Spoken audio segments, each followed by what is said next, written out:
नमस्कार मित्रांनो, आज 19 फेब्रुवारी आहे आणि 19 फेब्रुवारी ही तारीख आपण शिवजयंती म्हणून साजरी करतो.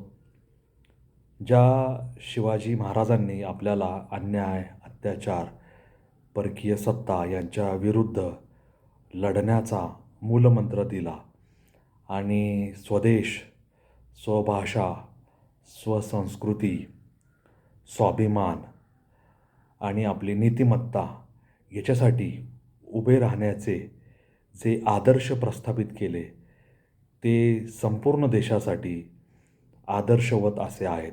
त्यांचं अनुकरण करावं असं आहे. शिवाजी महाराजांची जयंती ही तारखेने साजरी करावी की तिथीने हा वाद महाराष्ट्रात अनेक वर्ष सुरू होता. तथापि 19 फेब्रुवारी ही तारीख निश्चित करून शासनाने त्याच्यावर पडदा पाडला आणि आता आपण 19 फेब्रुवारी या तारखेला शिवजयंतीचा उत्सव मोठ्या थाटामाटात आणि आनंदात साजरा करतो. तथापि काळ बदलत असताना आणि जीवन आधुनिकतेने पुढे जात असताना आपल्याला इतिहासापासून अनेक प्रकारचे बोध घ्यायचे असतात आणि ते बोध आपण काळाची चक्रे उलटी फिरवून किंवा मागे फिरून घेऊ शकत नाही. काळाचा अभ्यास करायचा, शिवकाळाचा अभ्यास करायचा आणि त्याच्यातली जी तत्त्वं आहेत ती आजच्या घडीला, आजच्या परिस्थितीला कशी लागू होतील हे आपण पाहायला हवं. शिवजयंतीच्या दिवशी शिवप्रतिमेला किंवा शिवाजी महाराजांच्या पुतळ्याला पुष्पहार अर्पण करणे, नमस्कार करणे, शिवजयंतीचे पोवाडे असतील किंवा शिवजयंती निमित्ताने घेतलेल्या वक्तृत्व स्पर्धा असतील, निबंध स्पर्धा असतील आणि विविध प्रकारचे कार्यक्रम असतील, हे सगळं घडायला हवं. मिरवणुका असतात, मिरवणुकांमध्ये विविध सरदार घराणे सामील होतात, विविध देखावे उभे केलेले असतात, शस्त्रास्त्रांचे प्रदर्शन विविध ठिकाणी आयोजित केलेले असते. हे सगळं होत राहतं. हे सगळं दरवर्षीच होतं आहे. परंतु शिवजयंती हा एका दिवसापुरता मर्यादित असा उत्सव नाही आहे. तर शिवतत्व हे आपल्या वैयक्तिक जीवनात आणि सामाजिक जीवनात अंगीकारण्यासाठी आवश्यक असं तत्त्व आहे.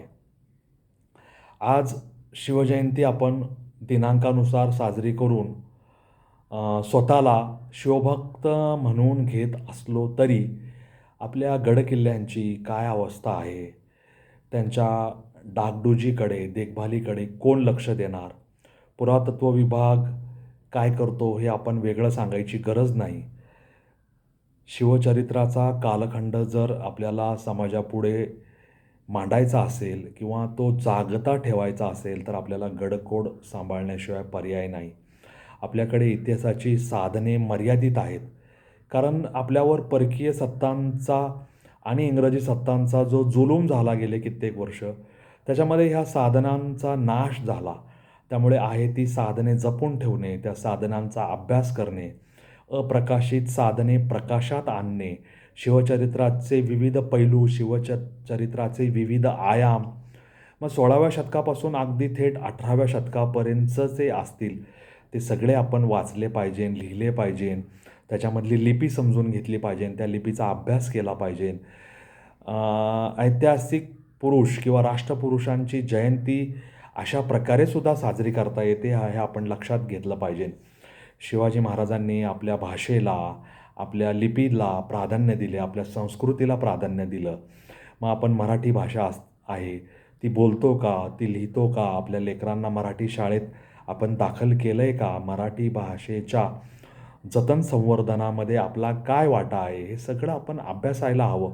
ते जर आपण करत नसू आणि नुसतं शिवाजी महाराजांची थोरवी गाणे किंवा त्यांच्यावर प्रश्नमंजुषा आयोजित करून राजमाता जिजाऊ असतील किंवा संभाजी महाराज असतील आणि शिवचरित्राची विविध चरित्रे असतील, म्हणजे त्याच्यामध्ये सरदारांचं चरित्र असेल, सरदार मुरारबाजी, सरदार तानाजी मालुसरे आणि त्यांचे अनेक इतर सरदार येसाजी कंका असतील, या सगळ्यांचा आपण अभ्यास करतो.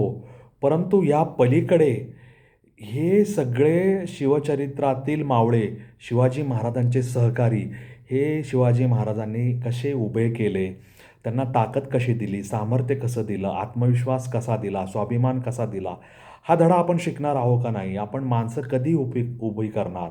माणसांमधला चांगुलपणा, माणसांमधली ताकद ओळखून त्यांचं सबलीकरण त्यांच्या माध्यमातूनच घडून आणून त्यांना स्वराज्याच्या कामात कसं सहभागी करून घेणार, हा धडा आपण शिकणार आहोत का नाही? शिवरायांनी पाणवठ्यावरील स्त्री, शेतातील धान्य आणि आपला जो गोठा आहे त्या गोठ्यातील जनावरे यांच्या सुरक्षिततेचं तत्त्व आयुष्यभर बाळगलं, आयुष्यभर जपलं. आपलं ह्याबद्दल काय धोरण आहे?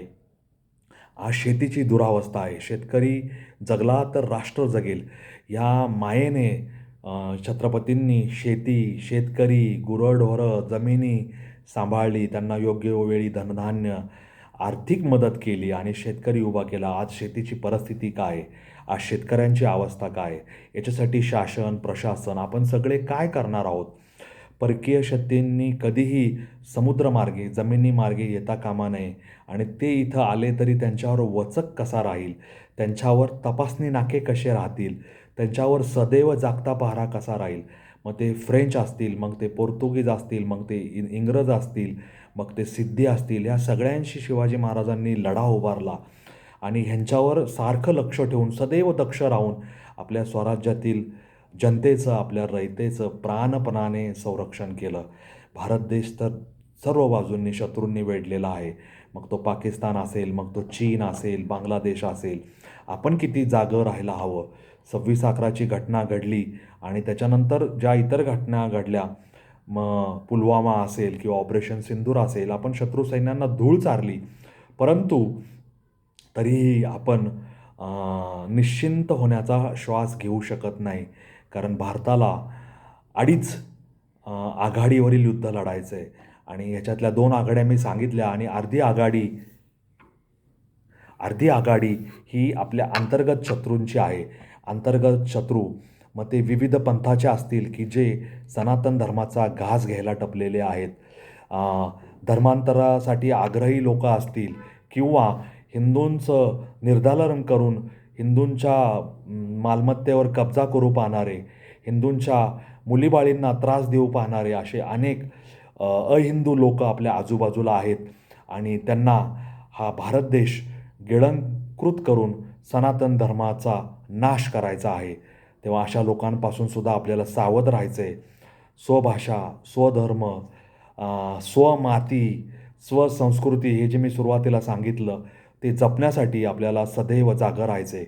शिवजयंती एक दिवस साजरी करून ढोल, लेझिम, ताशे वाजवून, ध्वनिक्षेपक यंत्रणा लावून, मिरवणुका काढून, वर्गणी गोळा करून शिवजयंती साजरी करण्यात काहीही हाशील नाही.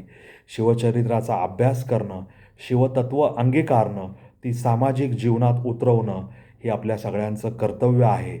शिवजयंती मौज मजेपुरती, पताका लावण्यापुरती, नाच गाणी गाण्यापुरती, पोवाडे आरत्या ओवाळण्यापुरती मर्यादित राहू नये. शिवजयंती ही प्रत्येक व्यक्तीने शिवछत्रपतींचं चरित्र, छत्रपती संभाजी महाराजांचं चरित्र आपण आपल्या जीवनात, आपण आपल्या रक्तात, आपण आपल्या विचारसरणीत उतरवायला हवं. मायभगिनीच्या अब्रूचं संरक्षण, आपल्या स्वधर्माचं संरक्षण, आपल्या विचारसरणी, आचार, रीती, रिवाज, परंपरांचं संरक्षण, स्वभाषेचं संरक्षण, शत्रूविरुद्ध सदैव जागरूकता आणि आपल्या इतिहासाचं अभ्यास, पारायण, चिंतन हे सतत घडून आलं पाहिजे. तरच ती खऱ्या अर्थाने शिवजयंती साजरी होईल. अन्यथा डामडौल आणि पैशाची उधळपट्टी आणि नृत्य, गायन याने खरी शिवजयंती साजरी होणार नाही. ऐतिहासिक सामग्रीचा, साधनांचा, रुमालांचा, मोडी भाषेतील कागदपत्रांचा अभ्यास करायला हवा. नवीन नवीन अप्रकाशित अशा शिवचरित्रातल्या 16व्या, 17व्या, 18व्या शतकातल्या गोष्टी पुढे आणायला हव्यात, जेणेकरून मराठा साम्राज्य अटक ते कटक आणि इकडे पेशावरपासून आपल्या जिंजीपर्यंतचं हे सगळं साम्राज्य मराठी मुलखाने उभा केलेलं होतं. दिल्लीवर आपला भगवा ध्वज फडकला होता, ज्याला आपण जरीपटका म्हणतो. बंगालपर्यंत आपण घोडदौड केलेली आहे. पुरीचं जगन्नाथ मंदिर शोधून काढलेलं आहे. हे आपण हा वारसा आपण लक्षात घ्यायला हवा, हा वारसा समजून घ्यायला हवा. ह्या नोटवर तुमच्याकडून चांगल्या प्रकारच्या विधायक अशा, समाज संरक्षक अशा, समाजाच्या हिताच्या अशा शिवजयंती कार्यक्रमाची अपेक्षा करतो आणि तुम्हा सर्वांना शिवजयंतीच्या शुभेच्छा देतो.